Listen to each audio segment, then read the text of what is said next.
So the sixth law of indices is the zero index law. While this law is the shortest law, it can also be confusing as well. So this is it. For example, whenever I have something raised to power 0, this is a raised to power 0. Whenever I have anything raised to power 0, the answer is what? 1. Okay? So, for example, let's say we'll have examples. So have examples. We have 2 raised to power 0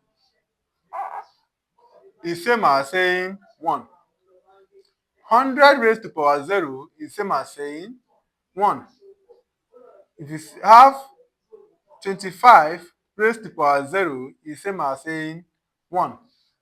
So for all numbers that are raised to power 0, for all numbers that are raised to power 0, the answer is 1.